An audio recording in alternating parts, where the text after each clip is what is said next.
अपने देखने और सुनने वालों को खालिद मुस्तफ़ा का सलाम। आज 16 दिसंबर है।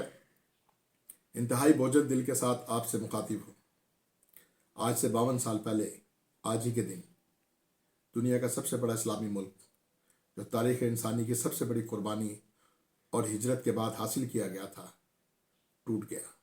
हमारा मशरक़ी बाजू हमसे अलहदा हो गया। मशरक़ी पाकिस्तान बांग्लादेश बन गया।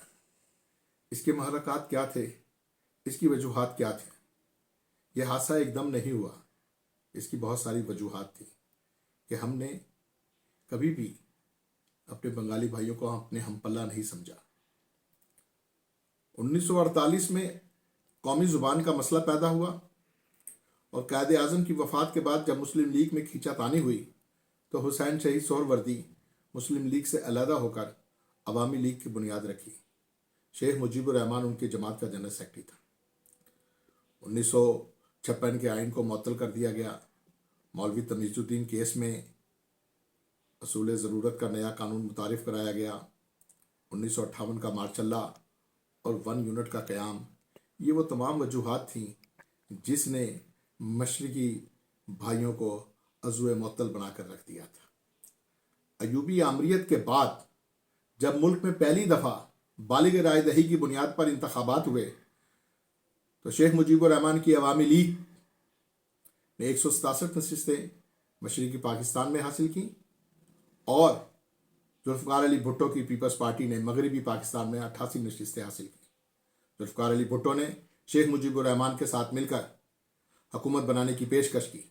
दोनों रहनुमाओं में मुलाकातें भी हुईं, लेकिन बात न बन सकी।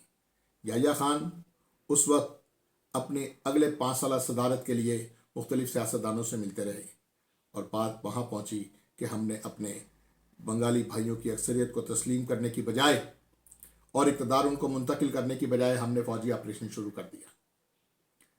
भारत जो हमारा अज़ली दुश्मन था, जो मौके की घात में था, उसने मौका गनीमत जानकर अपनी अफवाज मशरिक़ पाकिस्तान में दाखिल कर दी। मुफ्ती बानी जो पहले ही भारतीय फ़ौज की तरबियत याफ्ता थी, उन दोनों ने मिलकर पाकिस्तानी फ़ौज का रास्ता रोका।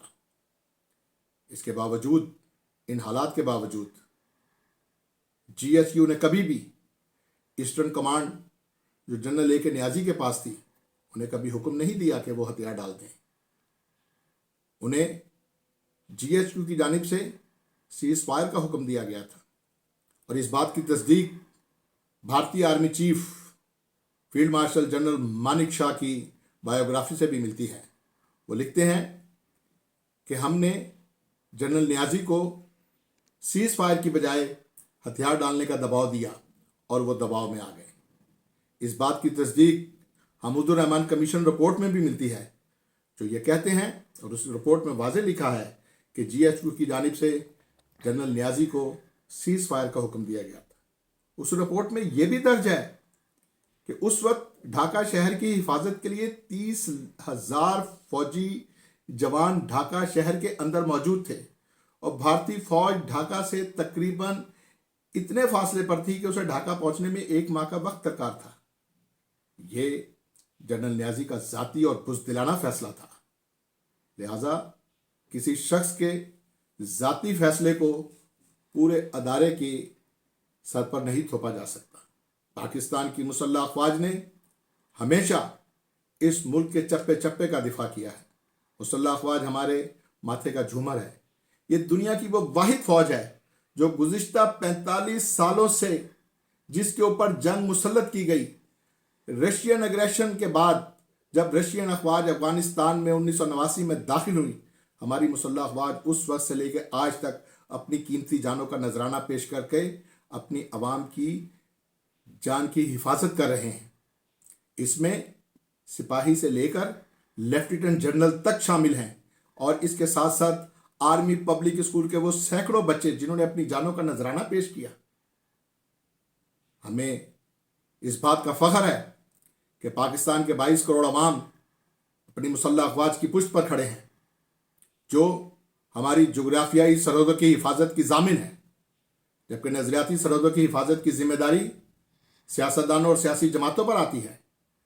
अभी भी वक्त है कि आइए इस हाने से सबक सीखें اور سیاستدانوں کو مل بیٹھ کر جو اس وقت سینئر قیادت موجود ہے، میاں نواز شریف جو اس وقت پاکستان کے سب سے سینئر اور تجربے کار سیاستدان ہیں، اس کے بعد جناب آصف علی زرداری ہیں، میاں نواز شریف صاحب کو آگے بڑھ کر ملک کی تمام سیاسی قوتوں کو، ماں سوائے ان کے جو 9 اور 10 مئی کے سانے میں ملوث ہیں، ان سیاستدانوں کو کسی صورت بھی پاکستان کی سیاسی دھارے میں شامل نہیں کرنا چاہیے۔ باقی تمام سیاسی قیادت وہ بیٹھے اور پاکستان کو، باقی ماندہ پاکستان کو چلانے کے لیے مشترکہ عمل ترتیب دیں، تاکہ ہم بھی اس خطے میں دوسرے ممالک کے شانہ بشانہ کھڑے ہو سکیں۔